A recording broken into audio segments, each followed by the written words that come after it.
speculation continues to grow that Senator Elizabeth Warren may run for the presidency in 2020. In a speech, she said progressives have won the battle for the soul of the Democrat Party. Joining us now, Kelly Ayotte, former Republican senator from New Hampshire. Ma'am, would you like to see Senator Elizabeth Warren as the candidate for the Democrats? As a Republican yourself, do you want to see her representing the Democrats? I actually think it would be a favor to Republicans, Yes, because okay. I don't see Senator Warren appealing to the states, especially that President Trump won. If you think about Michigan, Ohio, Pennsylvania, those states where you have these hardworking folks in the Midwest in this country, I really don't see her appeal there. And I also think that the fact that the Democratic Party is moving farther to the left is not what the American people want in terms of getting things done to help create more jobs, infrastructure, security at home. Yeah, that's one of the, I think that's one of the untold stories about American politics today, which is the really sharp-edged shift among Democrats to the left. I've barely heard a word from what one might call a centrist Democrat. It's an untold story. Thanks for bringing it to our attention. That's you. Thanks, Stuart. No, the interview's not over. I was just throwing you an easy shot. I mean, I thought you wanted to knock that thing out of the park. I think you're right. I mean, the whole issue is that if you even look at the state of Massachusetts, you have a Governor Baker who is doing much better in terms of his approval than a Senator Elizabeth Warren in her own state. So I think if she is the nominee for the Democratic Party, I just don't see her appealing really to the rest of the country. Okay, now. On a whole bunch of fronts. The Alabama Senate race has taken up a lot of oxygen in the political landscape. He's up now in the polls 5%. You favored Luther Strange. A lot of money went into supporting Luther Strange. He didn't win. Roy Moore won. I actually supported Mo Brooks, but Roy Moore won. And now, of course, all these allegations against him. You said he should step aside. He may very well win this election. What does that say about your influence in the Senate, your influence? Does it have any implication for you? He wants to unseat you, he said. Well, President Trump and I were on the same side. We both supported Luther Strange, even though you supported Mo Brooks. The people of Alabama decided to go in a different direction. And on December the 12th, they'll get to decide who they want to send to the Senate, and we'll deal with that when that happens. So if that happens, there still are senators who say we could vote to expel him from the U.S. Senate. But what does that say to the state of Alabama? They've heard all the arguments, and I know you said you believe the women who came forward. I tend to think some of them are credible as well, but the people of Alabama are hearing it all. They're going to make the decision in Alabama, and we'll. So should you in the Senate then invalidate that by expelling him out? We'll deal with the two-thirds vote. We'll deal with the aftermath of the decision the people of Alabama make on December 12th. So you think it's a possibility he could be expelled from the Senate? I think there's a possibility he will have an ethics issue. An ethics investigation once he gets here? Yeah, I think it's almost certain, yeah. How far back will those allegations? They go back like almost 4 decades. It'll be up to the committee. Wow, there's a lot of ethics investigations going on. Unfortunately. Yeah, over in the the Senate doesn't have any sort of fund like the House has. One of those, they're calling it a shush fund or a slush fund to settle settlements, sexual. You're talking about harassment cases? Yeah. Well, we're taking a look at completely changing whatever the status quo is. I mean, 2 weeks ago in the Senate passed a measure to require mandatory training. We've got a bipartisan group of Republican and Democratic women in the Senate giving us advice about the next step, and clearly the status quo is not acceptable. Well, Kirsten Gillibrand, who has been on this issue and it affects the military, junior senator from New York, she came out and she said, well, Bill Clinton really should have been, basically resigned. I mean, it's a little, Kirsten come lately on Bill Clinton. I mean, he was accused of raping Juanita Broderick and Paula Jones, Kathleen Willey, the list goes on. But now Democrats are kind of deciding to kick the Clintons to the curb. Do you find that to be credible, political? What is it? Well, without relitigating all that, the question is, what are we going to do now? And we've already passed a measure requiring mandatory training. Before the end of the year, there's high likelihood we're going to pass either another Senate rule or legislation to outline the best way to handle these kind of cases in the future. under any circumstances, whatever is passed, any member of Congress ought to be personally liable for any case that he or she loses. Are you in favor of unmasking the names of those in any type of settlement group over in the House? Retroactively? Well, there's a whole bunch of people whose names are unknown, even apparently to the congressman who is in charge of the committee that's supposedly overseeing. Well, Laura, I think my attitude about that is I want to wait and see what the women of the Senate recommend on that and the other issues we're talking about. So it could be possible that we'll never learn? I want to wait and see what the women of the Senate recommend on that issue. Why just the women of the Senate? I mean, doesn't everybody I think they're in a very good position to take the lead. Some men are involved as well on both sides. Been watching the stock market really soar to record highs. We talked about breaking another record yesterday, and it's starting to tumble. Upon hearing this news that Michael Flynn has pled guilty to lying to the FBI, it's down about 270 points there for the day. Of course, you know, the stock market does go up and down, but this is perhaps a significant indication that business is feeling a little uneasy about this latest development, Ed. Yeah, and remember, they were doing pretty well this week on anticipation of the Senate passing the tax plan, believing that that was going to lead to a more favorable environment for stockholders, certainly, and for the corporations they're buying into. But, you know, we know the stock market does ebb and flow sometimes related to political developments, and certainly this is a significant one. So perhaps 2 hours into the trading day, it's no surprise that there's at least a little bit of a pullback. Yeah, definitely.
and we are honored and privileged to have Congressman DeSantis with us. And if there's one individual in Congress that probably pushed the President of the United States to finally move the embassy to Jerusalem, it is Congressman Ron DeSantis. What do you have to say about that? It's great to be here. Look, the President is somebody who is a man of his word, and he came in, he had promised to move it. All his advisors say, oh, don't do it in May. So he signed the waiver reluctantly, but I've always believed that he's somebody that is not satisfied until he follows through with his promises. So what we've wanted to do in the Congress is elevate the issue. We did a big hearing where we identified that this would be positive for us to do in December. And now he's going to make an announcement, which I don't know if it's going to formally move the embassy now, but seems like it will be recognizing Jerusalem as Israel's capital, which really, the reason you want to move the embassy is to recognize Jerusalem. I mean, I would rather have recognition of Jerusalem than move the embassy like some people say to West Jerusalem, say, oh, we give up East Jerusalem. I don't want to do a divided Jerusalem. So we need to say we recognize Jerusalem as Israel's capital, and we have plans in place to relocate our embassy. And if he does that, I think that that'll be a great gift for American Jews, Israeli Jews, American Christians. People will be very excited.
Two government officials tell NBC News that White House officials have been informed about a sophisticated weapon advocates believe could stop North Korean missiles.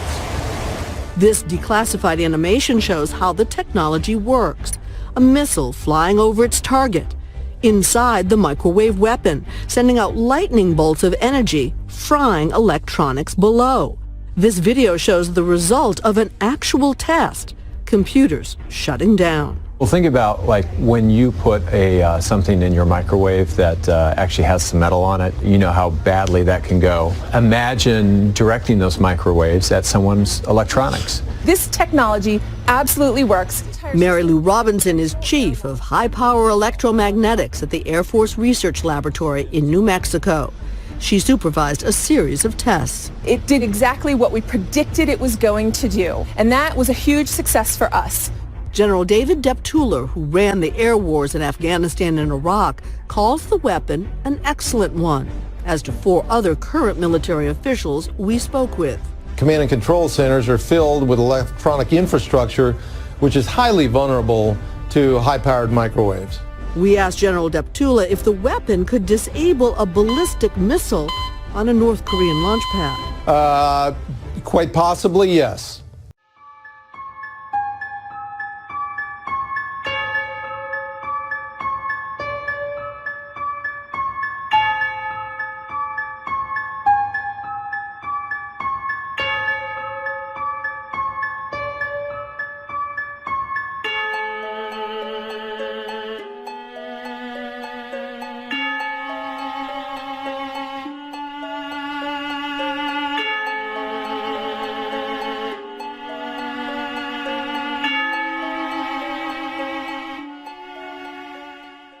On day one of his campaign, Trump came down that golden escalator and he called Mexicans rapists who bring drugs and crime to America. You wrote in your book that those words were as close to the opposite of racism as any words could be. Please, Corey, explain that to me.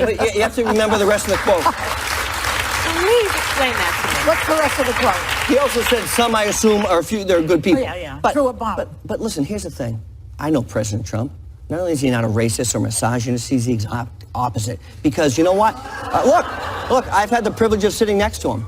And he doesn't care if you're white, green, blue, or orange. He doesn't care if you're a male or a female.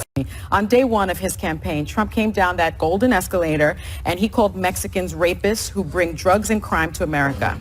You wrote in your book that those words were as close to the opposite of racism as any words could be. Please, Corey, explain that to me. You have to remember the rest of the quote. Please explain that to me. What's the rest of the quote? He also said, some I assume are few, they're good people. Oh, yeah. But, Throw a bomb. But listen, here's the thing. I know President Trump. Not only is he not a racist or misogynist, he's the exact opposite. Because you know what? Look, I've had the privilege of sitting next to him. And he doesn't care if you're white, green, blue, or orange. He doesn't care if you're a male or a female.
officially recognize Jerusalem as the capital of Israel.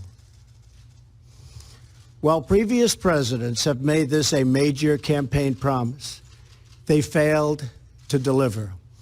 Today, I am delivering. I've judged this course of action to be in the best interests of the United States of America and the pursuit of peace between Israel and the Palestinians. This is a long overdue step to advance the peace process and to work towards a lasting agreement. Jerusalem will be the capital of Israel, and I have said that before, and I will say it again. And Jerusalem will remain the capital of Israel, and it must remain undivided. We will move the American embassy to the eternal capital of the Jewish people, Jerusalem.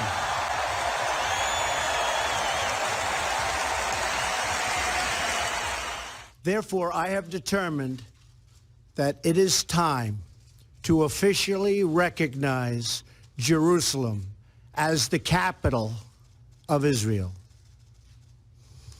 Jerusalem is still the capital of Israel and must remain an undivided city accessible to all. As soon as I take office, I will begin the process of moving the United States ambassador to the city of Israel as chosen as its capital. I continue to say that Jerusalem will be the capital of Israel, and I have said that before, and I will say it again. And Jerusalem will remain the capital of Israel, and it must remain undivided. We will move the American embassy to the eternal capital of the Jewish people, Jerusalem.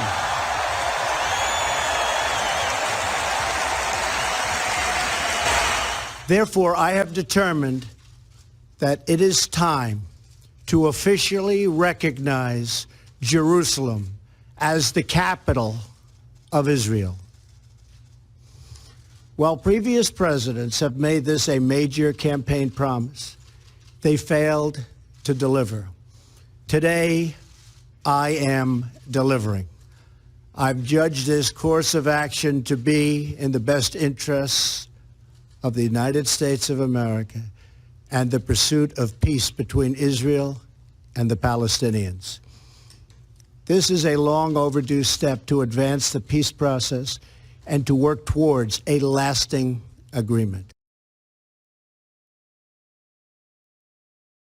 President Donald Trump recently made his arrival back in the United States after an extremely successful two-week trip to Asia. During his trip, he met with many leaders from different countries. Not only did former President Barack Obama speak out against Trump's trip, but he felt that it was acceptable to visit the same leaders of Asia on his own tour, which did not go anywhere near as well.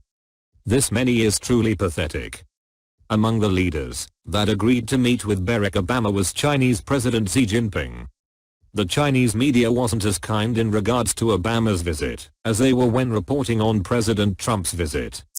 The South China Morning Post reported, Obama, who championed a pivot to Asia policy that Beijing viewed as a bid to contain its ambitions, and critics say was largely a failure, said China had made impressive achievements. Relations between Obama and Xi were outwardly positive, but were underscored by tensions over Washington's concerns about human rights in China and the South China Sea disputes. President Xi Jinping explained to the state-run News Xinhua about his meeting with former President Barack Obama. He stressed that China and the United States have an important responsibility to safeguard world peace and stability, as well as boost global development and prosperity. They went on to say that Barack Obama thanked Xi for meeting with him and appreciated China's development achievements. The problem is that no one really cares about Obama's opinions anymore. He can't seem to get over the fact that he is no longer president of the United States. It's about time that he back off.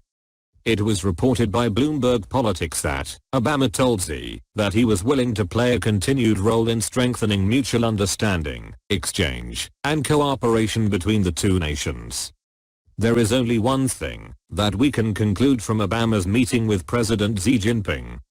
Barack Obama is a man with no shame. He wants to change people's opinions on our country, after President Donald Trump has been making such an effort to mend those same opinions. The left wants to claim that Obama's actions are brave. But, in reality, he is just a man who cannot get off of his own sick ego trip. We only have one president, and that man is Donald Trump, not Barack Obama. He should be moving out of the public's eye and enjoy the pension that is being paid to him by American taxpayers, since he loves taking our money so much. He has no idea what the future holds when it comes to relations with Asia, and frankly he has no say in any of it. Our country's current plans in internal politics have nothing to do with Barack Obama, and it's about time that he take a hint.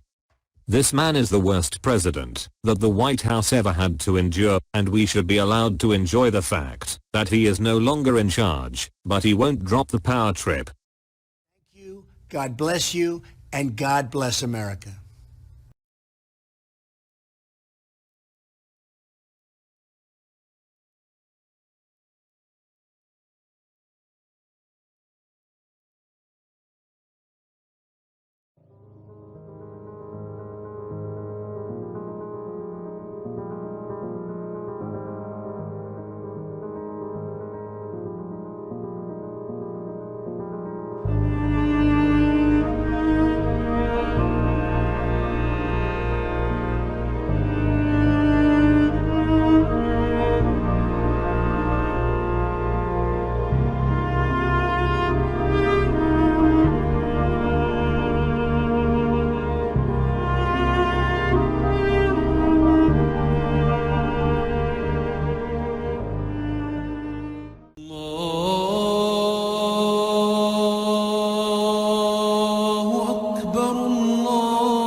أشهد أن لا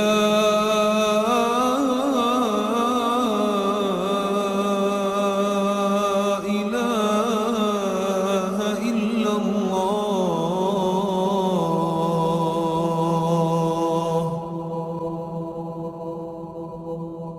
أشهد أن لا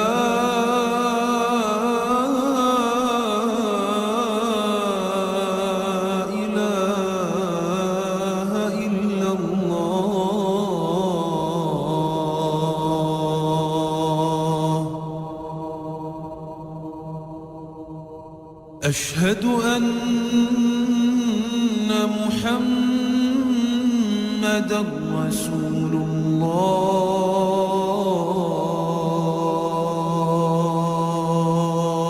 الله أشهد أن محمدًا رسول الله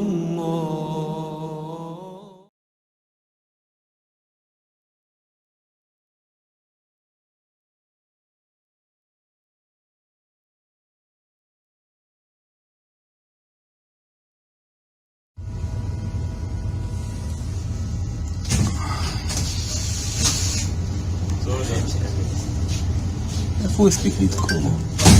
שלום. זה המחבל?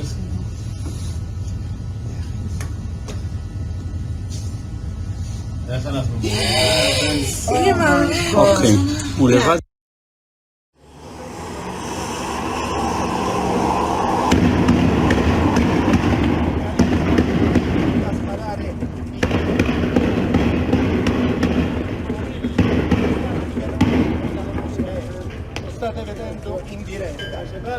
الشباب بنفعش يا حبيبي ولا ما بنفع هيك una manifestazione anche all'interno della spiaggia di Lazio c'è stata una grande partita على أي عمود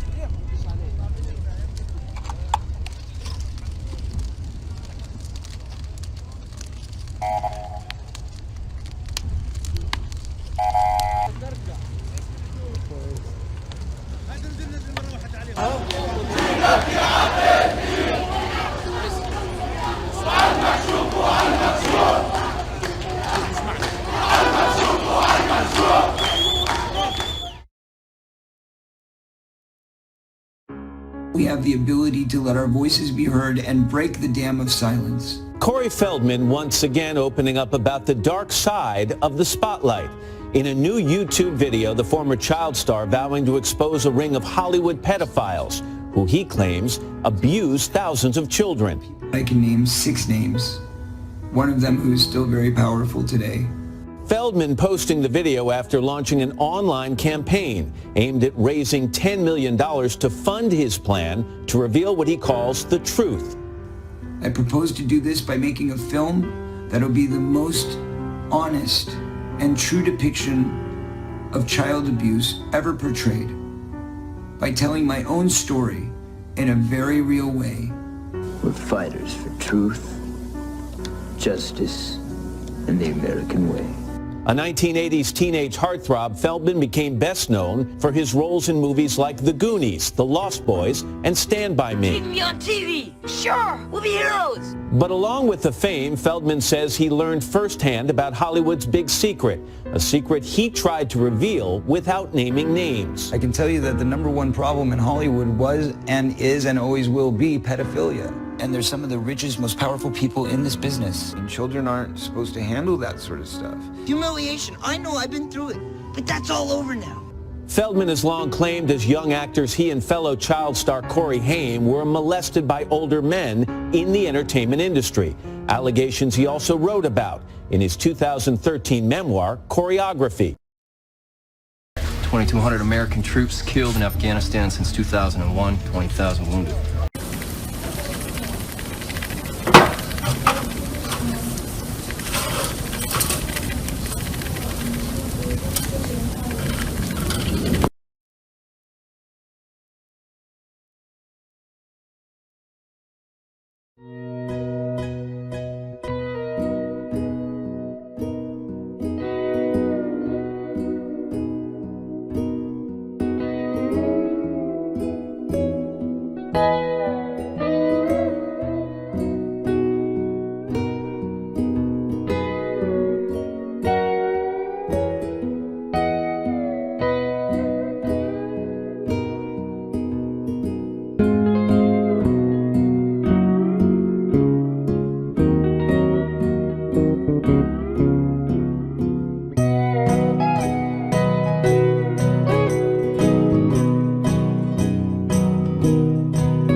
There is a tape, Beck, an audio tape of an anti-Trump person offering $200,000 to a woman to accuse Donald Trump of untoward behavior. So, you have talked to me about this. You've talked to me about this tape. You've talked to me about it privately as well with additional information. Is this tape going to be released, or? Well, I may have to go to the U.S. Attorney myself. I don't want to have to do that and inject myself into the story, but I had my lawyer listen to the tape, my attorney. Right. He's listened to it. There are at least 3 crimes on the tape.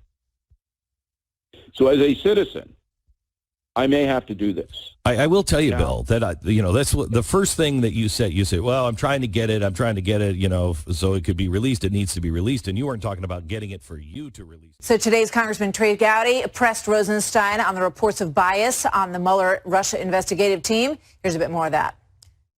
So let's be really clear why we have special counsel. There was either a real or perceived conflict of interest that we were fearful would either impact the result or people's confidence in the process. And then lo and behold, those who are supposed to make sure there are no conflicts of interest seem to have a few of their own. There's a senior prosecutor who sent obsequious emails to a fact witness. She's a really important fact witness if you pursue the line of inquiry that my Democrat friends want to pursue. They got off of collusion, and now they're on obstruction of justice. So here exclusively on the story tonight, House Judiciary Member Trey Gowdy. Congressman, welcome. I believe that you were referring to Sally Yates there and the email that she received from Andrew Weissman congratulating her on not defending the Trump ban and saying that he was in awe of her, I think are the words he used. So you pressed Rod Rosenstein on this today. Were you satisfied with the answer that you got to that question? A little bit, but, you know, he was explaining all day. This is a really bad fact pattern. I hate it for Rod Rosenstein that he's the one explaining it, because he's not Peter Strzok and he's not Andy McCabe and he's not Jim Comey, so he's having to do a little bit of cleanup. But these are really bad facts if you care about an impartial, objective Department of Justice and FBI. All right, I want to go to the other part of the text messages that goes to this question of conspiracy, because as Ed Henry laid out, the timeline on all of this is very problematic. This is a text message from Peter Strzok to Lisa Page. I want to believe the path you threw out for consideration in Andy's office, that there's no way he gets elected, but I'm afraid we can't take that risk. It's like an insurance policy in the unlikely event that you die before you're 40. Now, you know, obviously everyone's going to try to figure out what he was going to do to make sure that you couldn't take that risk. But it would help everyone to understand that at the time that he said that, he was investigating Hillary Clinton to decide whether or not they were going to pursue charges against her. Yes, ma'am. I'm still trying to figure out why 3 FBI agents are discussing politics in the deputy director's office, because you're not supposed to discuss politics on federal ground, and FBI agents aren't supposed to engage in politics for Hatch Act reasons. Remember, we were supposed to interview Andy McCabe yesterday on another committee. It was all set up and ready to go, and then at the last minute they said, he can't come Tuesday.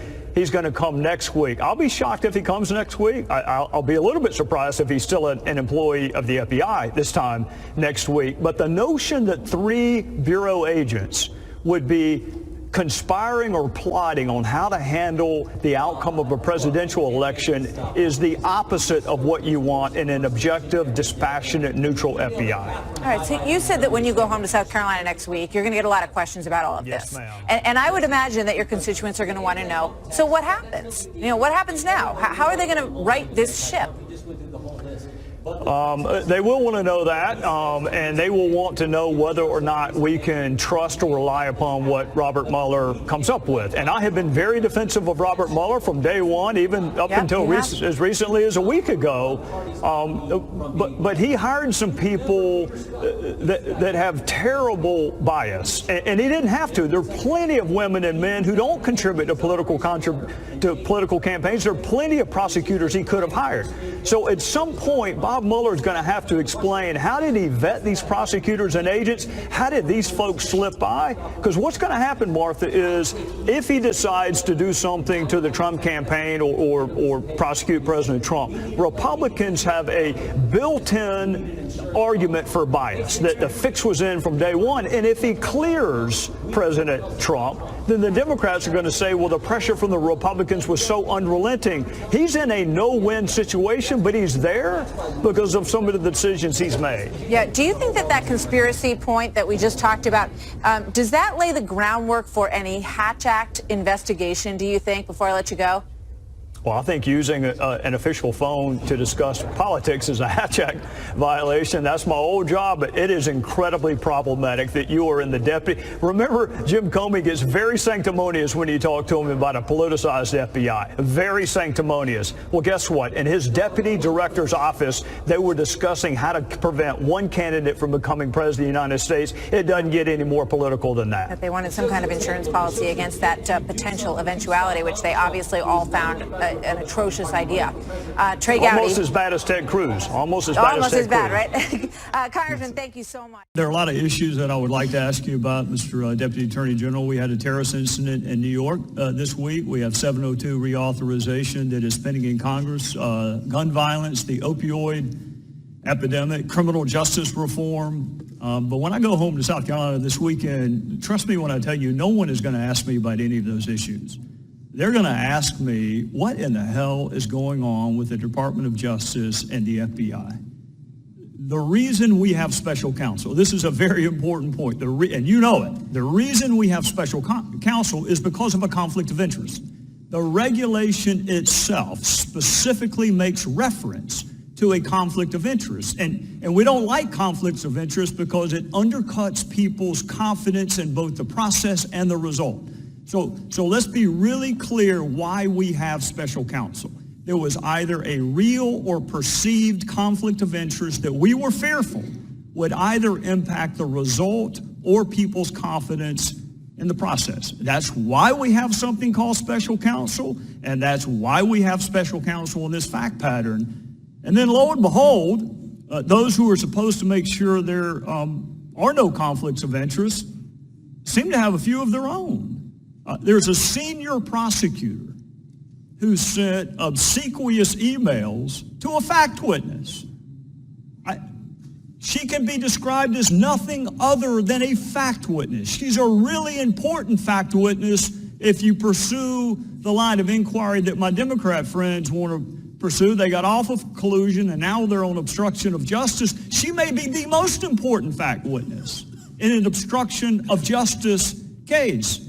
And the senior prosecutor for this conflict of interest-free special counsel sent a fawning, obsequious email to a fact witness. And then we have prosecutors assigned to conduct this investigation who donated almost exclusively to one candidate over another. And then we have a prosecutor assigned to this conflict of interest-free team that attended what was supposed to be, what he'd hoped to be, a victory party for Secretary Clinton. And we have a senior DOJ official, Mr. Deputy Attorney General, with an office that used to be 2 doors down from yours. You scared of me? Are you scared of me? Why Keep your palms together. Please. Keep your palms together. Can you tell me that? Why you a cop then if you scared of me? Why are you talking? Why are you scared of me? Why are you talking? Why are you scared of me? Baby, I'm not scared You of are. you. Man, I'm busting these joints. Why you putting me in the cuffs so damn quick? Why you got that? Shut Why you got up. that spray out? Sound so fucking Oh, yeah, ignorant. so when am I being arrested for? Nothing, right? Disorderly conduct. For what? When? All right, that's a lot more room in there, man. No, you never did.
Ersatz women's rights lawyer Lisa Bloom has finally been exposed for who she really is. Bloom has built a career posturing as a champion of the oppressed, but the only person who seems to be winning in that equation is Lisa Bloom. Last summer, for example, she represented Kathy Griffin following Griffin's Trump beheading stunt, only to have Griffin turn around and denounce her, Bloom, for excessive fees and, quote, fame whoring. This fall, the great feminist warrior fought to protect, of all people, Harvey Weinstein. Actress Rose McGowan says that Bloom offered her a 7-figure payday if she agreed to call Weinstein a changed man, which she did not agree to. Now, The Hill newspaper has a new report alleging that Lisa Bloom solicited funds to pay off women who would then accuse the president of sexual assault. Trace Gallagher has the full story on that. He joins us tonight. Trace? Hi, Tucker. Lisa Bloom says reports that women were paid to come forward with accusations of sexual misconduct by President Trump are nothing more than right-wing efforts to discredit victims. And yet, Bloom, the daughter of famed attorney Gloria Allred, fully acknowledges that she tried to get tabloid media outlets and pro-Hillary Clinton political action committees to pay these women. The Hill, which broke the story, says Bloom arranged for a donor to pay off one of the accuser's mortgage and tried to score a six-figure payout for another. One of the women, who was offered $750,000, declined to come forward. Lisa Bloom says the money, of which she takes 1/3, is meant to keep her clients safe and in some cases to help them relocate. Of Lisa Bloom's 4 clients, 2 of them decided to come forward and 2 did not, including one who decided to tell her story to The Hill after learning that Bloom was representing the alleged serial sexual harasser Harvey Weinstein. Bloom and Weinstein's relationship ended when rape allegations went public. The woman who did not come forward says she supported Trump in 2016 and does not resent him because he stopped his advances toward her when she asked him to. Lisa Bloom says the women who did come forward are telling the truth, and the story by The Hill is trying to undermine them now that they are gaining momentum. Tucker. Trace Gallagher, thank you.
media should shut up and listen more to the American people so that they can get better at their job. Fourth estate, and it's our job to check the government, and it's our job to check the White House. It shouldn't matter whether you like or dislike the person in the White House particularly. You should be treating the White House as your opposition. The fact that the media did not treat President Obama as much as the opposition as they are President Trump is giving Trump the opening to slap you guys around. And I think that he's largely correct in slapping the media around by saying that there is a bias that exists for Trump that didn't exist for Obama. The best way to respond to that for the media is not.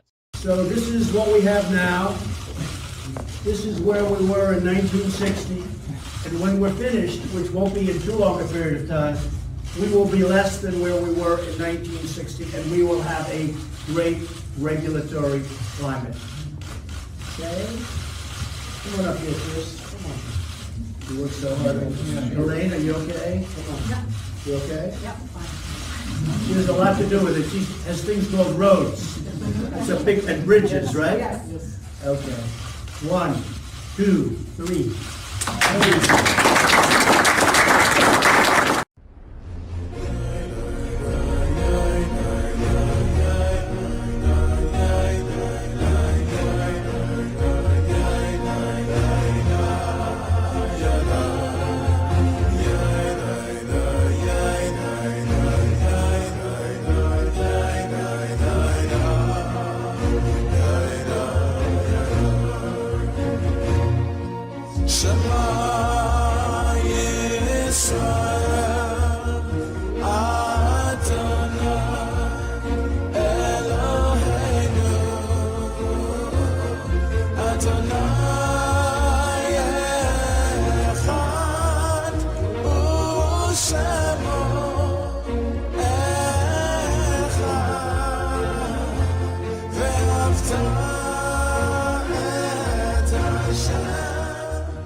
One question. You say in your book that you urged Hillary Clinton to use campaign funds as reward money to find Rich's murderers. And Clinton briefly responded she really had to go. I never wrote that.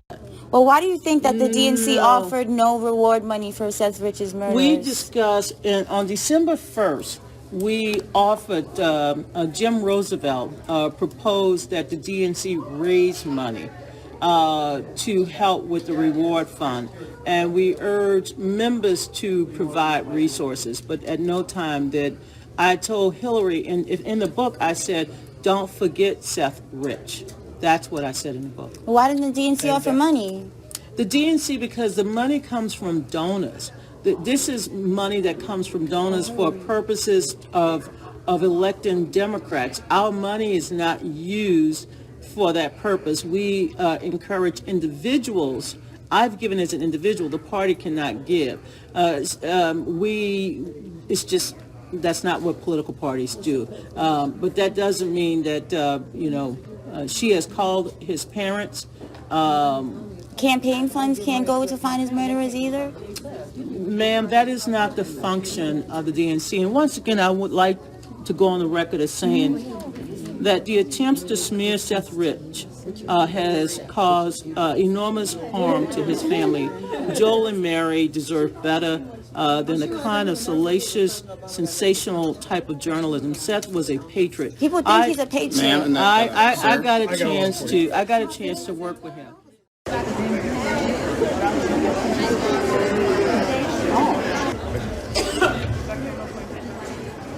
We will try to get some water and snacks over here, but if someone has a specific need, please don't hesitate to let us know. Again, I apologize for the inconvenience, but just be patient with us, okay? I know, I remember this.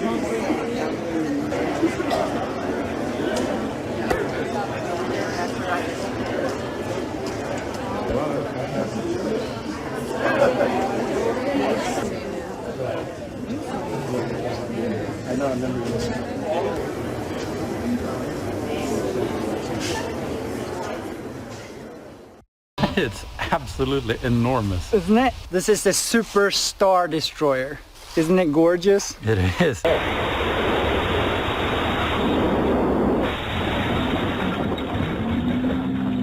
Yeah, it just split. It's just... Did you see like an alligator like... Back it up again? Yeah, we have to watch that again. Oh my gosh. It just... Let's see it again. Like it doesn't slow down until the very last. We did not hit 88 miles an hour, obviously. I have to watch it one more time. Yeah, one more time. Vader's still on there. Oh, he is! No! Oh, he made it! You see the cape flapping. Yeah. And it literally, like, it just splits 50-50. It's just puking pieces. It's like a puking alligator. Like, oh my gosh, that was...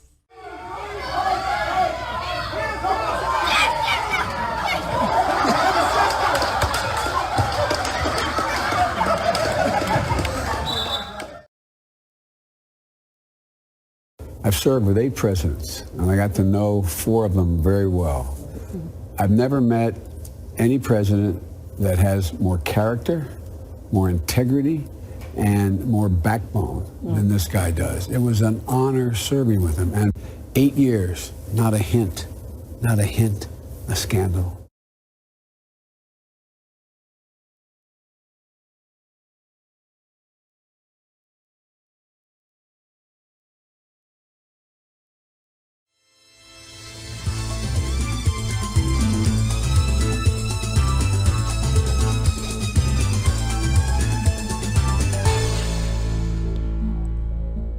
So presumably the evolutionary geologists and paleontologists know this. So what's their explanation? Well, they usually don't bring it up. They don't. They'll just say the whole thing's contamination. Or else they don't bring it up. They don't point out the carbon-13 differences. They don't point out if there is carbon-14. They'll publish it in a paper. They'll just say it's contamination, and they just leave it at that. No other explanation. So there seems to be an unwillingness to actually address the in the secular papers, because it's so far out from where they expect it to be and what the secular world allows you to publish. They wouldn't be able to get it published if they wanted to. They would never accept it. So they just kind of ignore it. They might mention it, just like the soft tissue in general. In most books now on dinosaurs, they'll mention it, and they'll say, this doesn't necessarily mean the dinosaur bones are young, but they don't even say that usually. They just bring it up that we found it, and it's interesting. Yeah. They just kind of like, isn't that neat? But they don't. The implications are usually ignored because it goes flat in the face of what they expect to say, that these are millions of years old, when they can't even be 1,000,000 years old, and they're trying to say they're 68 million or 150 million, depending on where you're at. It just makes no sense at all. So unfortunately, that's the way science works. The secular world ignores stuff, a lot of things that are scientific proof in some ways, and I mean, it's hard to prove anything in the past that happened, but as much proof as you can get, hard, concrete, empirical evidence showing that these things are young, and yet it's just ignored, and the implications are ignored, and that's the sad part.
Donald John Trump, do solemnly swear that I will faithfully execute the office of President of the United States and will, to the best of my ability, preserve, protect, and defend the Constitution of the United States. So help me God. From the beginning, America has been a nation defined by its people. At our founding, it was the American people who rose up to defend our freedoms and win our independence. It is why our founders began our great Constitution with three very simple words: we the people. Since that moment, each generation of Americans has taken its place in the defense of our freedom, our flag, and our nation under God. These are the achievements of the American spirit, the spirit of a people who fought and died to bring the blessings of liberty to all our people. Above all, to be American is to be an optimist, to believe that we can always do better, and that the best days of our great nation are still ahead of us. It's a privilege to serve as the President of the United States, to stand here among so many great leaders of our past, and to work on behalf of the American people. One of the people who's lost her mind, obviously, is Rosie O'Donnell. She didn't have much of a mind left to lose, sadly, but Rosie O'Donnell tweeted this out. She tweeted out, "So how about this? I promise to give $2 million to Senator Susan Collins and $2 million to Senator Jeff Flake if they vote no. No, I will not kill Americans for the sewer rich." She meant to write super, but she can't type. It's S-U-O-E-R, rich. "DM me, Susan. DM me, Jeff. No bleep. $2 million. Cash. Each." It's like E.E. Cummings for the mentally deficient. So well done there, Rosie O'Donnell. This, by the way, is technically under federal law bribery. So under 18 U.S.C., I believe the actual statute is 18 U.S.C. 201B. It says, quote, "Whoever directly or indirectly corruptly gives, offers, or promises anything of value to any public official or person who has been selected to be a public official, or offers or promises any public official or any person who has been selected to be a public official to give anything of value to any other person or entity with intent to influence any official act, shall be fined under this title not more than 3 times the monetary equivalent of the thing of value, whichever is greater, or imprisoned for not more than 15 years or both, and may be disqualified from holding any office of honor, trust, or profit under the United States." So she's openly offering $4 million to Republican senators for them to change their vote, which is bribery under federal law. She's doing that in front of apparently 32,000 likes.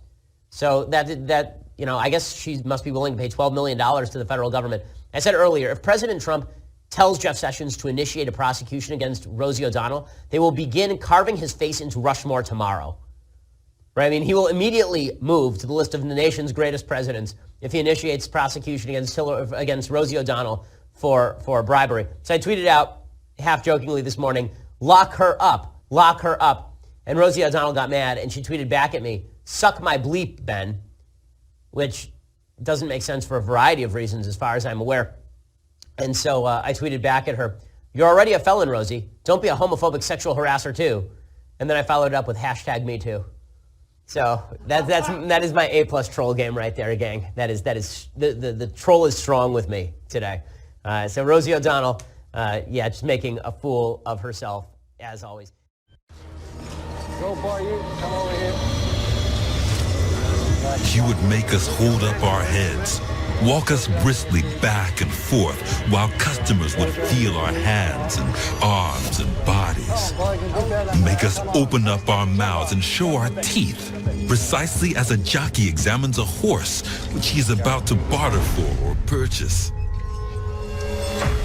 Scars upon a slave's back were considered evidence of a rebellious or unruly spirit and hurt his sale. 90% of all African Americans are slaves. 4 million men, women, and children. We had based this country. She would make us hold up our heads, walk us briskly back and forth, while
Well, I'll tell you, George, it worked. It worked. It worked. It worked. I was talking to a president.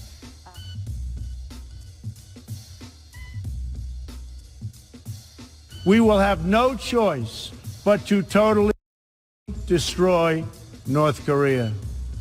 Rocket Man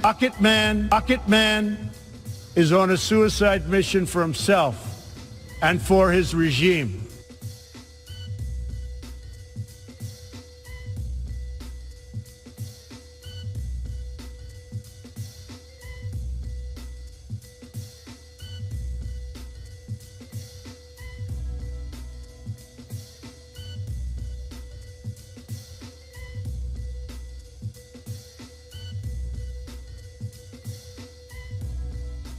Do you think it's appropriate to use a term like Rocket Man to talk about a leader of another country who's got nuclear weapons? Well, I'll tell you, George, it worked. I was talking to a president of an African country yesterday, and he actually cited Rocket Man back to me. So I will tell you that, look, this is a way of, like, you know, getting people to talk about him, but every other international community now is referring to him as Rocket Man. We will stop radical Islamic terrorism because we cannot allow it to tear up our nation and indeed to tear up the entire world.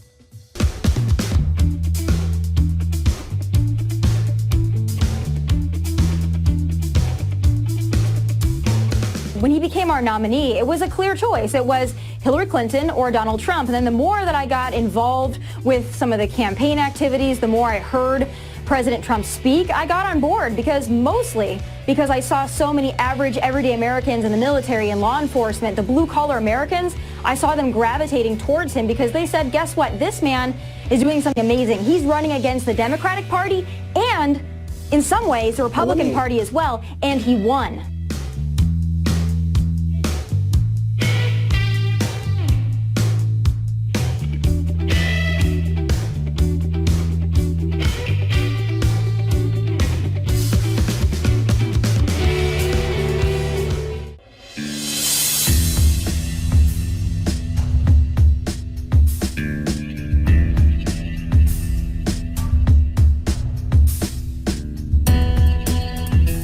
You call yourself a conservative Republican and a constitutional conservative, but you also consider yourself pro-choice, which is interesting to me because 68% of conservative Republicans think that abortion should be illegal across the board. No, I'm pro-choice, and here's why. I am a constitutional, someone that loves the Constitution. I am someone that's for limited government, and so I can't sit here and be a hypocrite and say I'm for limited government, but I think that the government should decide what women do with their bodies. I can sit here and say that as a Republican, and I can say, you know what, I'm for limited government, so stay out of my guns, and you can stay out of my body as well. So I think it's... You need to go out and speak to women about that. I do Speak to Republican women. I do every day. Okay. And, I get a lot of attacks from conservative women as well. Yeah. I think it's equal hate from all sides for me. Well, you don't have any...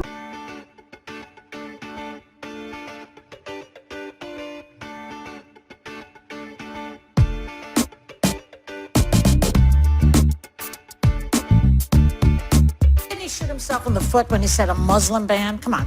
But this isn't a Muslim ban. This isn't a Muslim ban. Well, no, unless all the Muslims in the world have been able to pack themselves into 6 countries, this is not a Muslim ban. For a Muslim ban, India would be included. It's a high Muslim population. So, to me, this isn't a Muslim ban.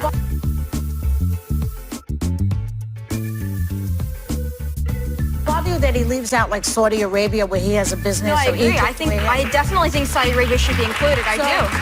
I agree with you there, Joy. That's maybe one of the one points we can have agreement on. I think Saudi Arabia. Can we celebrate right there? A little kumbaya. So with that, I'm going to ask Ben Carson, and you can stay if you want it, because you need the prayer more than I do, I think. You may be the only ones. Maybe a good, solid prayer, and they'll be honest, Ben. Is that possible? So, Ben, we'll ask you to say grace. Thank you.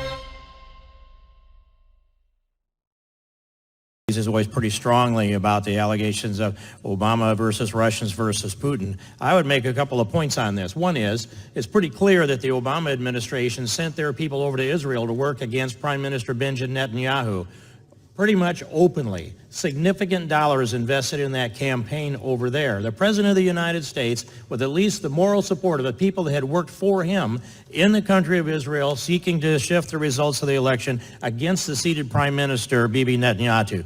Then the gentleman, I won't yield. I have a lot of things I must say, but thank you. Then the gentleman did object to U.S. tax dollars being used. I just came back not that long ago from the Balkans, where I sat in a place like Macedonia. And there I learned that the United States government, borrowing money from China and Saudi Arabia, had handed over somewhere at least $5 million in contracts transferred through USAID into George Soros organizations that were used to manipulate elections in the Balkans. And that's just particularly Macedonia, not including the neighboring countries that are there. And some of that money was used to translate Saul Alinsky's Rules for Radicals into Macedonians to distribute the books, and the rules for radicals and the actions of radicals were manifested within the election efforts in that part of the world. So I would say that the Obama administration is a long ways from clean on this as far as being involved in elections in other countries, not to mention little comments like the British, if you vote Brexit, you're going to have to go to the back of the queue. So that's the taxpayer dollars piece of this. But the long string that we should be looking at with this investigation and special counsel that is our request here, it goes a long ways back. It goes clear back to Huma Abedin, Anthony Weiner, 650,000 emails, which we still have access to. And the question that was answered to us by James Comey, which is, there was nothing to see there. We did a fast software search of 650,000 emails, and in the case of Huma Abedin and Anthony Weiner sharing laptop and sharing emails, there was nothing new in 650,000 emails. And what we've done in this Congress so far is just taken his word for that. Now, it seemed fairly logical to take his word at the time until you examine the investigation that he conducted of Hillary Clinton. Oh, by the way, it was a matter. The investigation that had Cheryl Mills, her chief of staff, as her chief counsel in the room with Hillary Clinton, and both of them had a plea bargain of some kind. They were exempted from prosecution for some by limited terms, but in any case, when you have this chief of staff who's the subject of investigation too, they're as counsel to the person who is the subject of the investigation, and we ask under oath, and I ask these questions of Comey, or of Loretta Lynch and Comey under oath, and that is, where's the copy of the transcript? Where's the audio files? Where's the video files? Who was in the room? We don't have the answers to any of that except no. If there were notes taken, we don't know whose they are or where they are. If there was any transcript of the deposition, then that doesn't exist either. Neither do the tapes of either audio or video. This is what looks like on its face is a sham investigation. Plus, they destroyed a tremendous amount of information, at least 30,000 emails, crushed hard drives, bought bleach bit, hired outside contractors to scrub the emails up, and we're to take James Comey's word for this, that there wasn't enough substance there to bring a prosecution, even though on a year ago, July 5th, James Comey delivered 15 minutes of the summary of a prosecution that was completely convincing to me, until they got down to the last couple sentences of that presentation, which is, well, we can't prove intent. Well, curiously, there's no requirement for intent in the two statutes that appear to have been violated.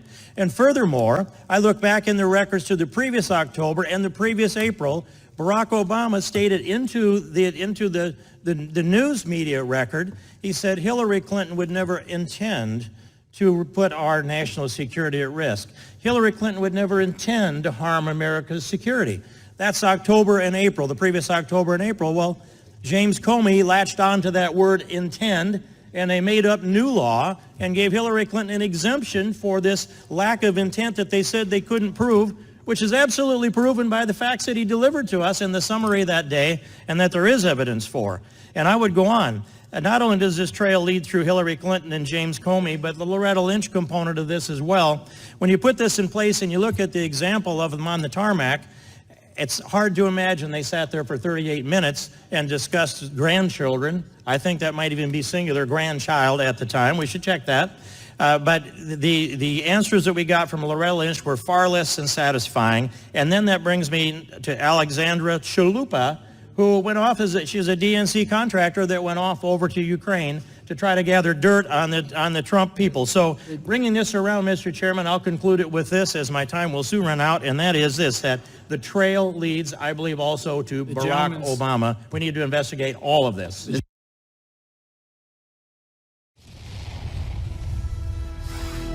The special prosecutor's investigation so far has turned up no evidence of collusion between Trump and Russia.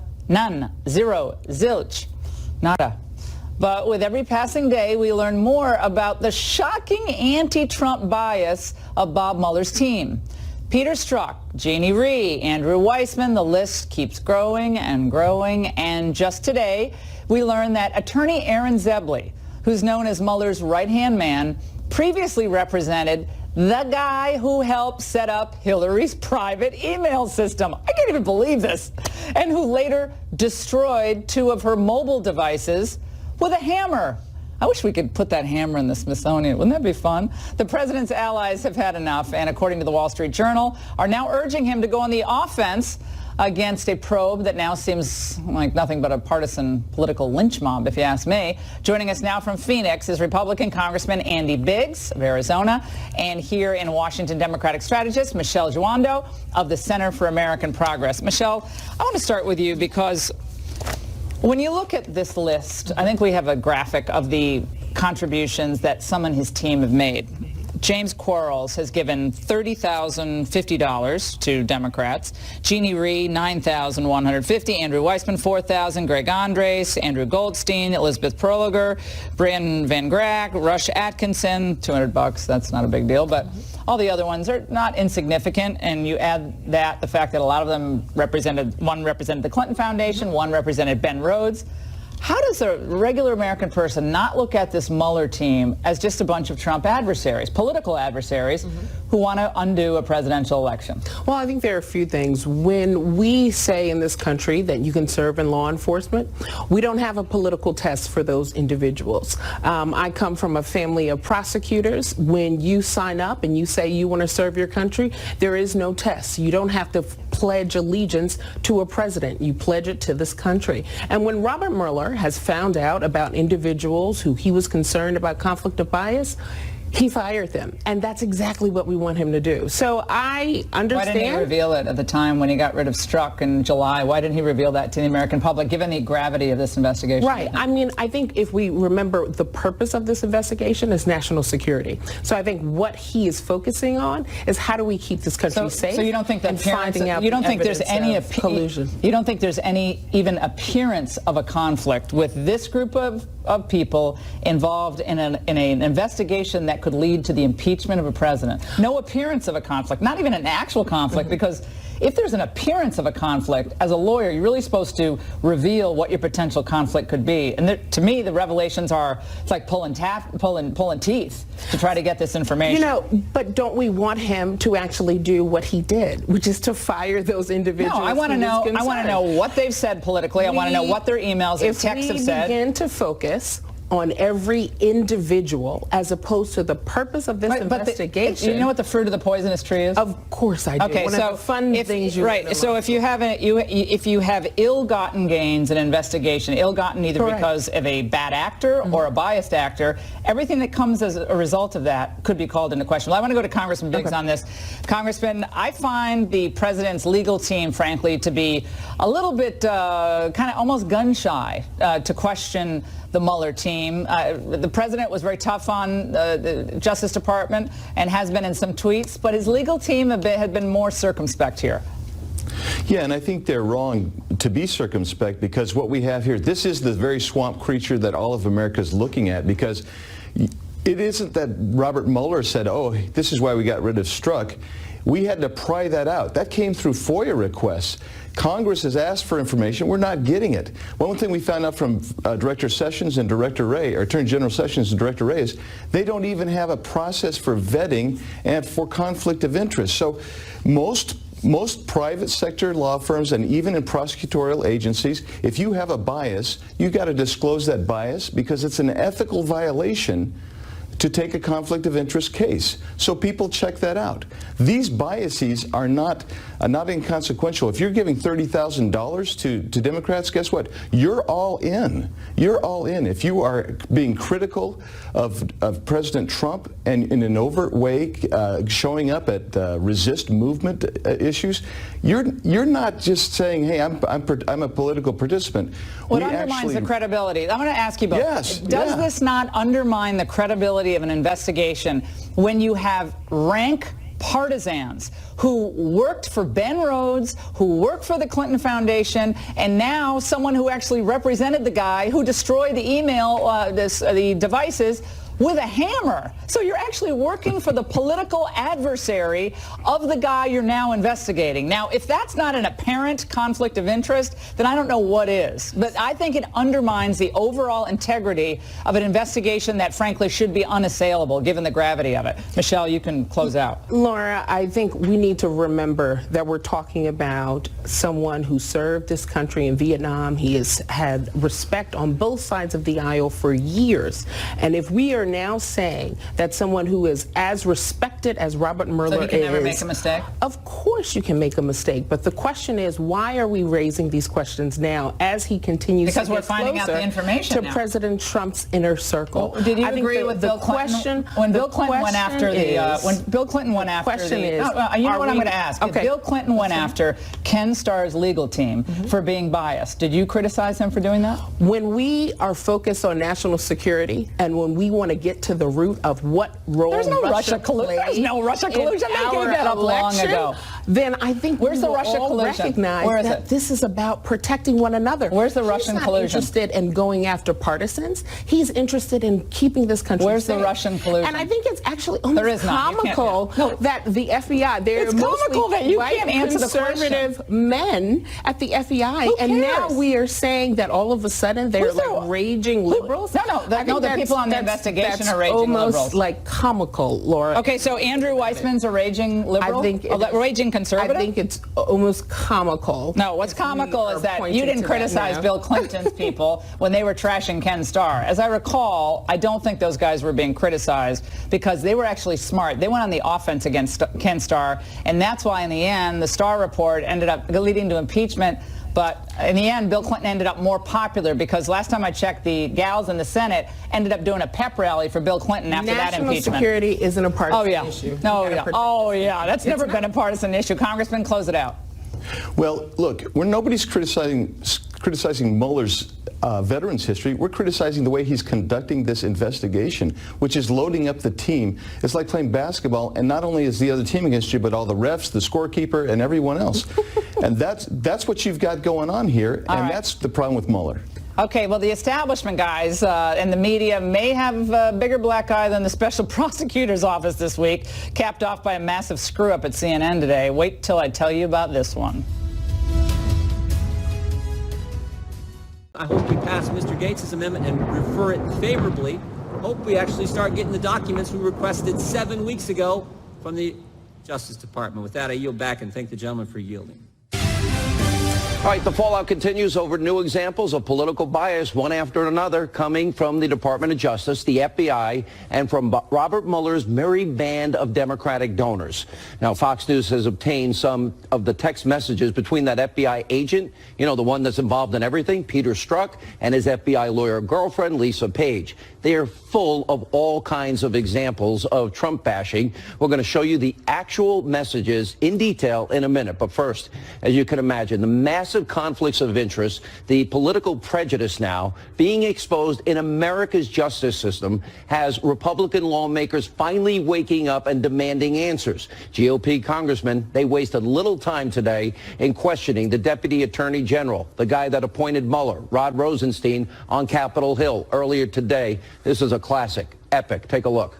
We are now beginning to better understand the magnitude of this insider bias on Mr. Mueller's team. First, we have FBI agent Peter Strzok and FBI lawyer Lisa Page exchanging communications showing extreme bias against President Trump. What happens when people who are supposed to cure the conflict of interest have even greater conflicts of interest than those they replace? Well, that's not a rhetorical question.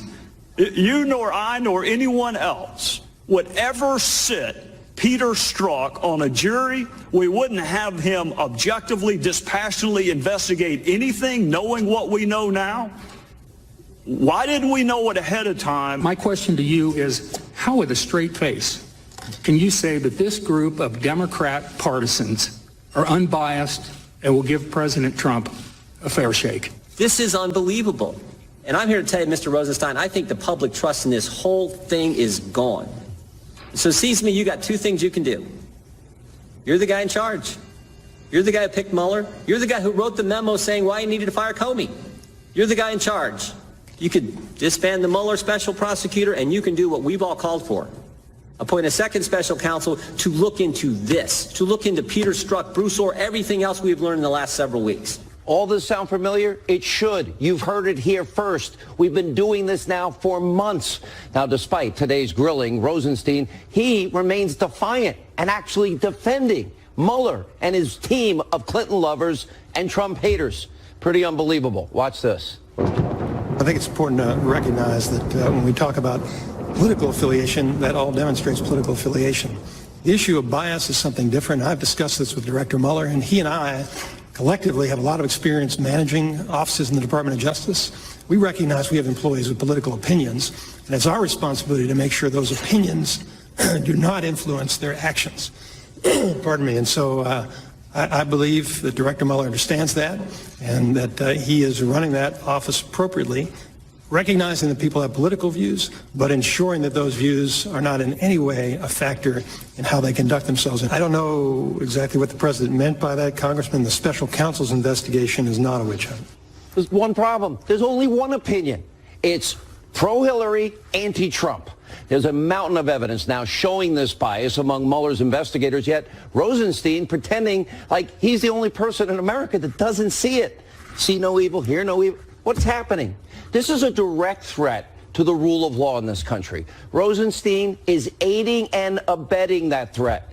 Now, if he had any sort of moral compass, he would shut down Mueller's corrupt witch hunt immediately. Why he doesn't see it is beyond anything I could ever think about. Now, as for Mueller's team of corrupt and biased Democratic donors, here's a quick overview of what we know about them.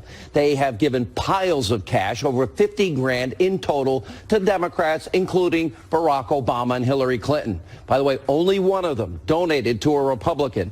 None of them gave any money to Donald Trump, and that's just the start of it. One of Mueller's top investigators, Jeannie Ray, she worked closely with Eric Holder, remember him, and represented the Clinton Foundation during the 2015 racketeering case. If I wrote a novel or a movie, you wouldn't believe it. And then there's Mueller's top prosecutor. Yep, there's his guy, Andrew Weissman. He oversaw that highly controversial obstruction of justice case. Remember Arthur Anderson, the accounting firm, Enron? It destroyed the company. They were put out of business. Tens of thousands of people lost their jobs. 2005, the Supreme Court overturned Weissman's conviction 9-0. A unanimous ruling. And as part of the Enron investigation, Weissman also sent 4 Merrill Lynch executives to jail. Big problem. That conviction was also overturned by the 5th U.S. Circuit Court of Appeals. And Weissman, well, he's been accused of doing just about anything to secure a conviction. Let's see, withholding exculpatory evidence and intimidating witnesses, just among the few charges. And last week, Judicial Watch released an email where Weissman told the former acting attorney general, Sally Yates, how proud he was of her after Yates defied a direct order from her boss, the President of the United States, and refused to defend the travel ban. Wall Street Journal is reporting that Weissman attended Hillary Clinton's election night party. Wow. Now, finally, there's the Trump-hating, Clinton-loving FBI agent Peter Strzok. He's involved in everything. Now, Fox News has obtained exclusively the anti-Trump, pro-Clinton text messages between Strzok and his girlfriend, Lisa Page, also someone that worked for Mueller. Before we show you the text messages, here's the backstory. Now, this guy Strzok used to be a top counterintelligence official before being demoted and actually signed the document that started the entire Russia-Trump so-called investigation. Strzok's team was assigned to handle the anti-Trump dossier when it was first given to the FBI. Now get this, he also oversaw the interview of former National Security Advisor Lieutenant General Michael Flynn, and he played a major role in the Clinton email investigation, sat in on Hillary's FBI interview, was also at the interviews of Clinton's top aides, Uma Abedin, Cheryl Mills, and this is the most egregious piece of information we have about Strzok. He's the guy. He's the one that changed. Remember the exoneration before investigation, James Comey? Well, it was James Comey and Peter Strzok. He changed the terminology from grossly negligent to extreme carelessness, which took and let Hillary off the hook in that particular case. Now think about it. The fix was in. And Strzok is at the center of just about everything. This is the backstory. And that's why these text messages are so disturbing. Let's start. Let's look at this exchange. The date, March 4th, 2016. Paige, the girlfriend, writes, "God, Trump is a loathsome human." Strzok responds, "Yet he may win, and good for Hillary."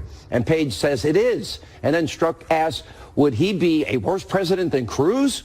Paige follows up, "Trump? Yeah, I think so." And then Strzok replies, "Oh, I'm not sure." And then adds, "Oh my God, he's an idiot." Paige adds, "He's awful." Strzok then says, "America will get what the voting public deserves." That's you. And Paige finishes with, "That's what I'm afraid of."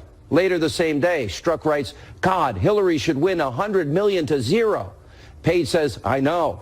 Well, that conversation continues when Paige says, "What? Poor Kasich. He's the only sensible man up there." Strzok follows up with, "He was pretty much calling for the death of Snowden. I'm a single-issue voter. Espionage machine party." And then Strzok adds, exactly regarding Kasich, and he has zero appeal. Then in June, Strzok writes, "They fully deserve to go and demonstrate the absolute bigoted nonsense of Donald Trump." And he adds, "Truly." Later that month, Paige texts, "Really, really like Joe Biden." Strzok responds by saying, "Opened on Trump? If Hillary did, 5 field offices would." Wow, rule of law.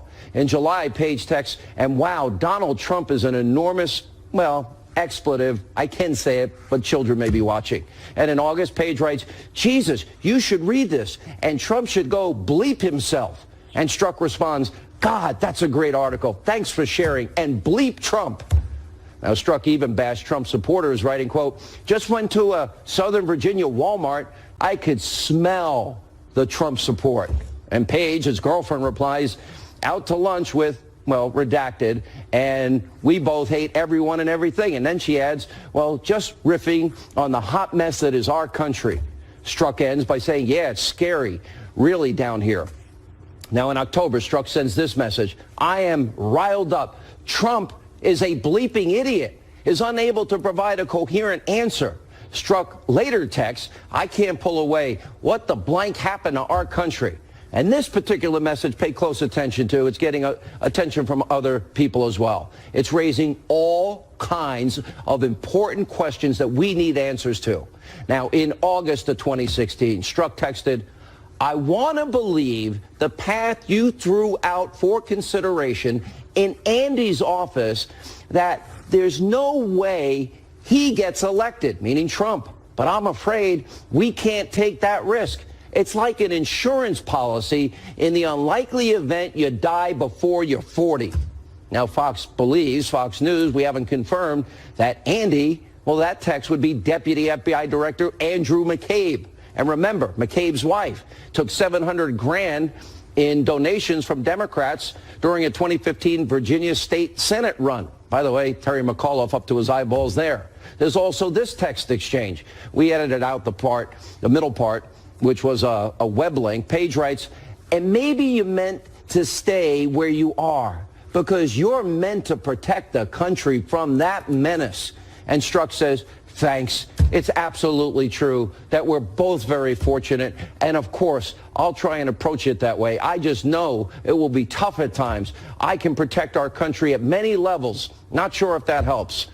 What is the insurance policy? And why is Andy, who we think is Andrew McCabe, the deputy FBI director, why is he involved in this?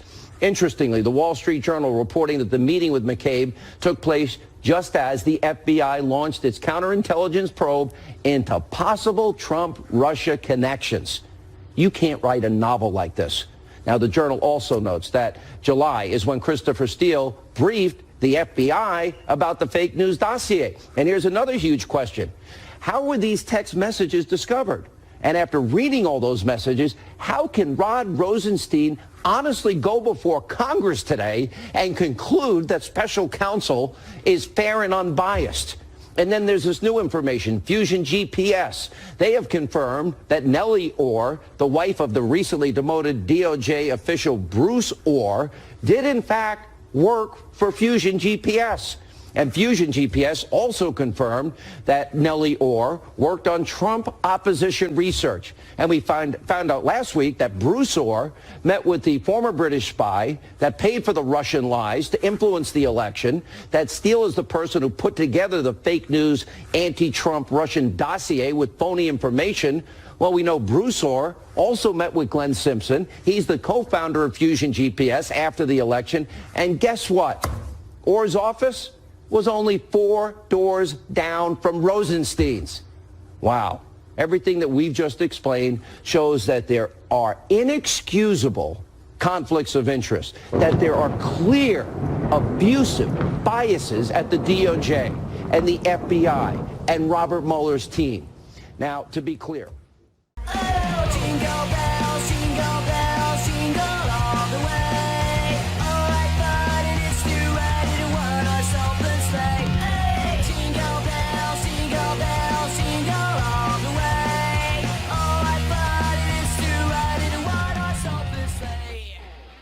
Let's go. We gotta focus. Look at this. Oh, that's sick.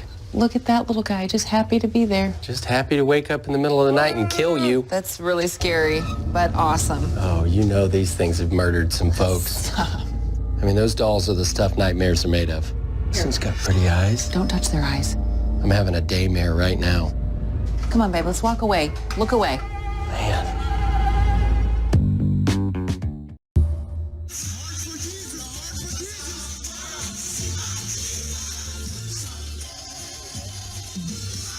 You saw that flag, right? With the cross on it? That's a known white supremacist symbol. So them going around pushing their Christianity on people who aren't even necessarily Christian, their obsession with their holiday, their obsession with freedom of speech marks that they want to hurt people. All of you guys coming down here. This is new for this march for Patriot Prayer is going to be one of the first to just dedicate this whole day to Jesus, okay?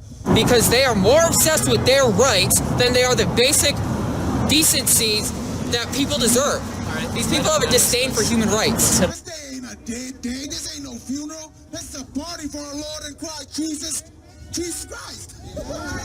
Communism will win. That's not a joke. That will happen. It will win because we must go down to a single-class society.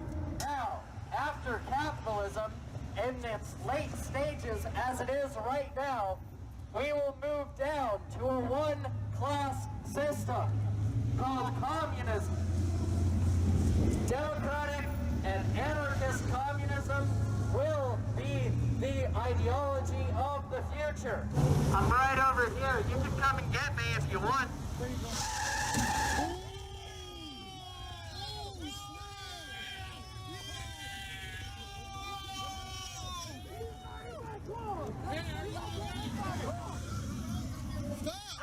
Hold, everybody please hold. Here, look, I'm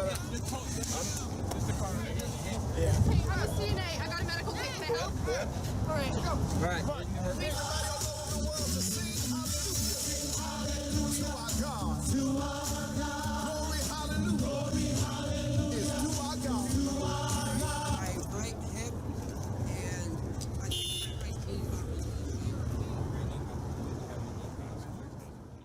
And with that, we'll keep it short today, and I'll take your questions. We'll get started because we are on a short time frame, and I will take your questions. Jonathan. I'll keep it quick up here at the top. We're going to go with one question Thursday because we're kind of tight on time. We're really tight on time, so I'm going to try to get to several of your colleagues. We're going to be pretty tight on time, so I'm going to try to get through things pretty quickly. Sorry, I'm going to move around. We're going to be on a tight time today. We're a little tight on time today. I just got to keep moving because we're really tight today. We're going to keep moving just because we're tight. Sorry, guys, we're real tight on time. I'm really going to try to keep you to one question.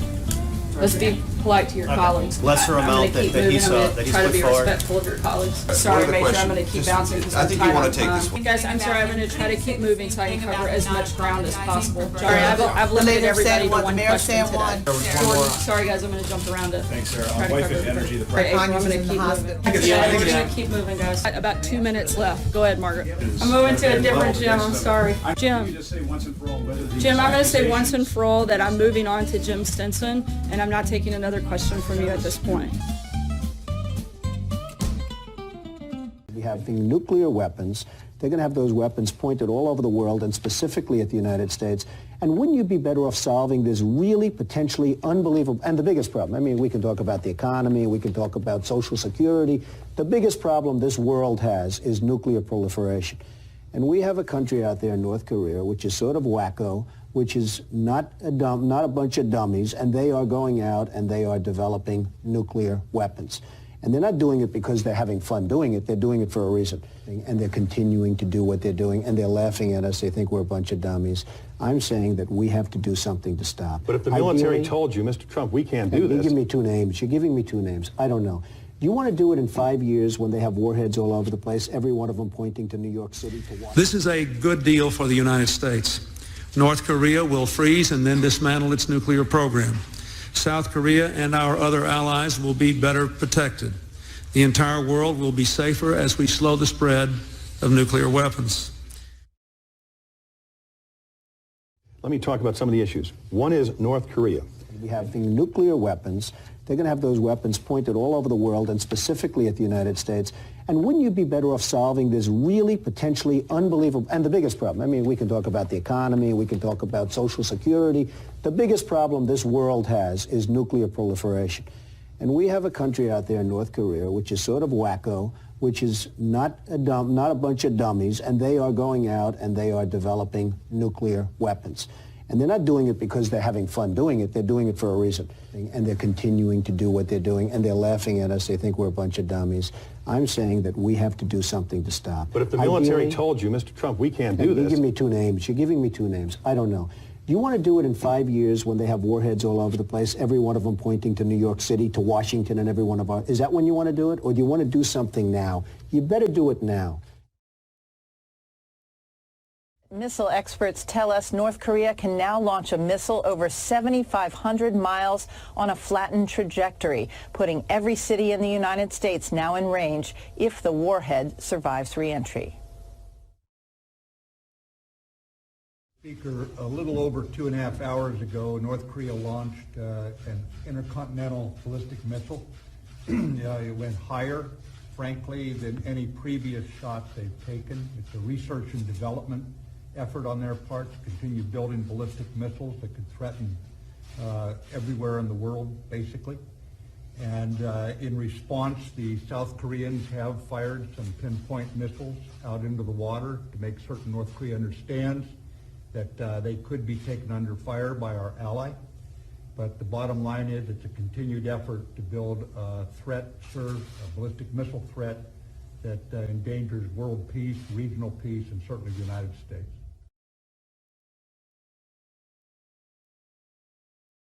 Really? Yes, Prime Minister. Well, I'm honored. My staff just told me there was a Gallup poll in which I was included among the 10 most admired people by the American public. Well, I appreciate that, not merely as support for me, but first and foremost for my country, Israel. Thank you, America.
It is perhaps the most eagerly anticipated inauguration that the sports world has seen in quite a while.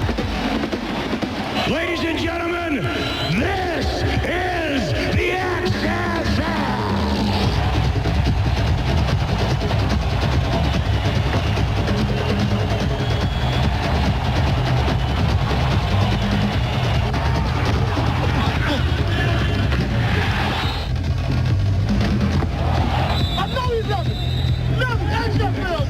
I think having all the players mic'd and getting the sound back into the stadium Good job, baby! creates an atmosphere around the league of the guys are out there playing the game and they're playing it and having fun. Let's go!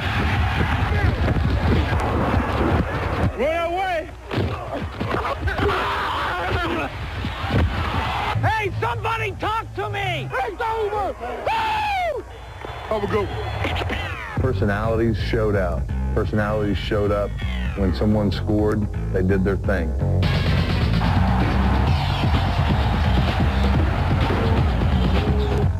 It's intercepted by Trey Bradley. He's going to go! Oh, my, I can't believe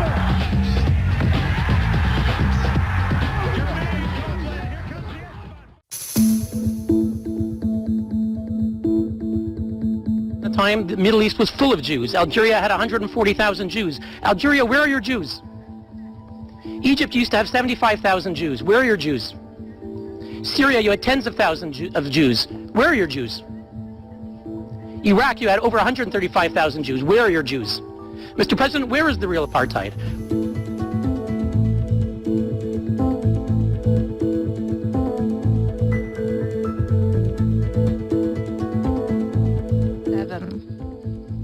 Having obtained the necessary majority, I declare elected from the Asia-Pacific states, Iraq, Republic of Korea, Japan, Turkmenistan, Saudi Arabia, to the Commission on the Status of Women.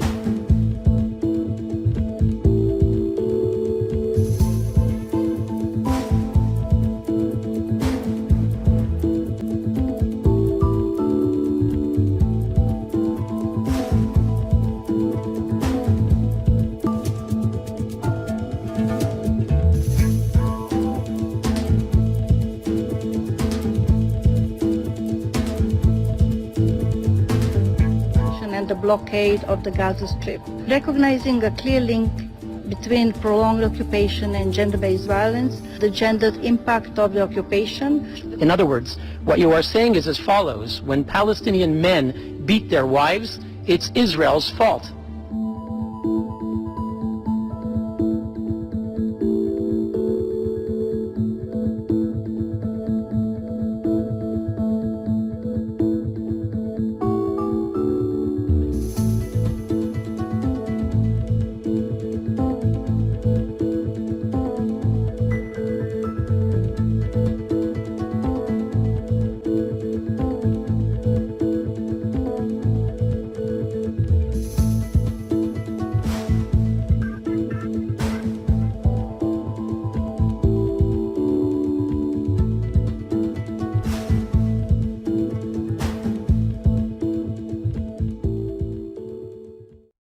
ونحن لسنا أهل ذمة لأحد، ونحن لسنا أحفاد الكرد والخنازير كما أنت تؤمن. إن لم يكن هذا مضحك فكان هذا مبكي. يا أخي نحن اليهود كنا في القدس. أنتم الأضحوكة، أنتم الأضحوكة عبر التاريخ، أنتم الأضحوكة بأكاذيب. يا أخي أنا لا مقاطعك. كنا في القدس قبل أكثر من 3000 عام عندما كان آباء المسلمون يشربون الخمر والنبيذ ويئدون البنات ويعبدون العزى واللات والمنات في البادية العربية. نحن كنا في القدس نعبد الإله الواحد الأوحد. عندما كنتم عبدة الأصنام في البادية العربية، فماذا تتكلم؟ داود وسليمان وكل الأنبياء كانوا يهود، حتى عيسى بن مريم ولد يهوديا وعاش يهوديا وكان يهوديا. انت جاء الإسلام للعالم في القرن السابع ليبيد العالم وليبسط ثقافة البادية على الحضارة، ونحن عدنا إلى أرض أجدادنا لنعيد دولتنا ولنعيد استقلالنا ولنعيد حريتنا من نير الإسلام. ونحن لسنا أهل ذمة لأحد، ونحن لسنا أحفاد الكرد والخنازير كما أنت تؤمن، ونحن لسنا قتلة الأنبياء، ونحن لسنا عايشين تحت نيركم، ونحن لسنا صاغرين ولا ندفع الجزية لأحد حتى للمسلمين. لماذا نحن شعب وديننا ليس دين باطل وأنتم لستم دين حق. كل دين له دين، كل شعب له دين، وأنت عليكم أن تعترفوا بحقوق الآخرين، لأنكم بعد أن احتللتم الشرق الأوسط، جغرافية الشرق الأوسط، احتللتم ماضي الشرق الأوسط وتاريخ الشرق الأوسط، واحتللتم أديان الشرق الأوسط. لقد أعطى ترامب ما لا يملك لمن لا يستحق، نفس وعد بولفور بعد مرور 100. My fellow Americans, It has been the honor of my life to serve you. Together, we will make America great again. Thank you, God bless you, and God bless America. How does it feel to feel happy? Happy? I feel good. More than 1 million Americans sending a message to President Trump on the day after his inauguration. Women leading marches across this country and really around the world. Who treats a woman that way? And he's setting that example for all the kids that are growing up in America, that it's okay to treat women the way he treats them, which is wrong. Not anymore. There was chaos and confusion at airports today as President Trump's immigration crackdown took effect. They are being greeted by attorneys, volunteer attorneys, who have come to help anyone who has been detained. There's a mistake. Moonlight, you guys won Best Picture. I really would like to take this moment to congratulate Venus. She's an amazing person. An absolute shame on humanity. That's how the international aid organization CARE is describing the deepening humanitarian crisis in Yemen. Children have paid the highest price in a war now in its third year. Protests on the streets of Venezuela turning deadly. Sunday's vote gives Venezuelan President Nicolas Maduro full control of the assembly. Siempre voy a estar en las calles luchando por la libertad de mis hijos. Y bueno. The event was billed as a protest against plans to remove a Confederate monument in Charlottesville, Virginia. But at the end of a violent day, one woman was killed and 19 other people were injured. You had a group on one side that was bad, and you had a group on the other side that was also very violent. I come today with a very heavy heart because President Trump, our president, has literally betrayed the conscience of our country. 22 dead, 59 wounded, many struggling for their lives right now. Ariana Grande back on stage 13 days after the bombing that injured and killed so many young fans.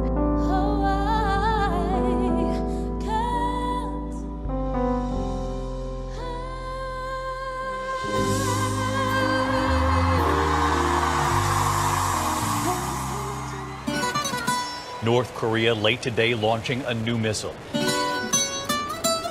flying higher and longer than any missile that country has launched before. Rocket Man should have been handled a long time ago. A royal decree has been issued in Saudi Arabia giving women the right to drive. A country once afraid of change, now it seems changing all at once. Total solar eclipse, the first seen coast to coast across America in nearly a century.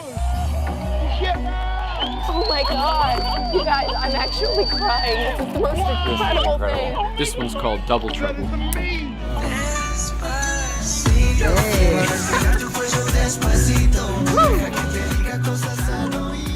The United States will withdraw from the Paris Climate Accord. This will be the day that the United States resigned as the leader of the free world.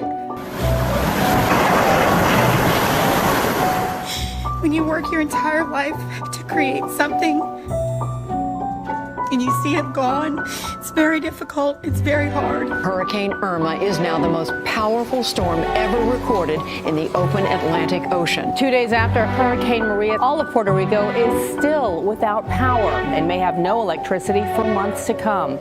A powerful earthquake has just struck Mexico City. So many everyday citizens running in to help. As I'm sure you can imagine, we are devastated and we are still processing all of this. It all started with Hollywood producer Harvey Weinstein, and since then, the floodgates have opened. We tried to find one place where women were safe, so we Googled sexual harassment Antarctica, and we found this article from 5 fucking days ago. And I'm like, hold on, what about the president?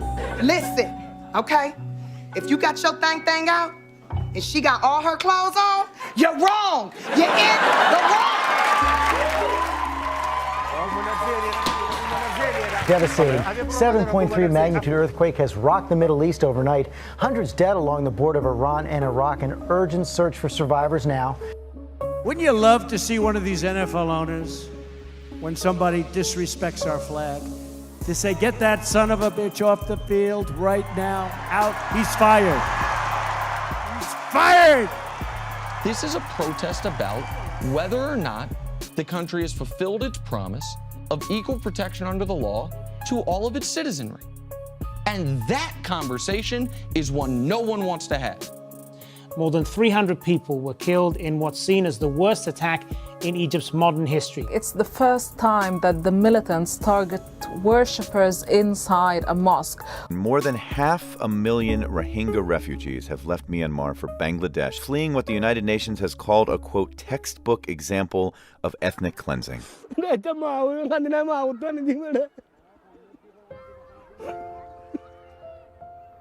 President Robert Mugabe has resigned. Today, it's victory. It's victory in our hearts. It's victory for our children, and it's totally more. This has been an incredible mission, an incredible spacecraft, and you're all an incredible team. I'm going to call this the end of mission. Project manager off the net. You know, now that a professional wrestler is our president, anything is possible. You know that statement, anything is possible, used to have a positive connotation? Anything is possible. Now we're all like, anything is possible.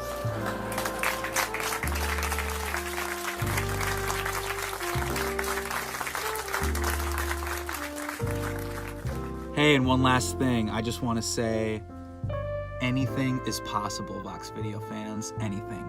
Happy New Year. Peace.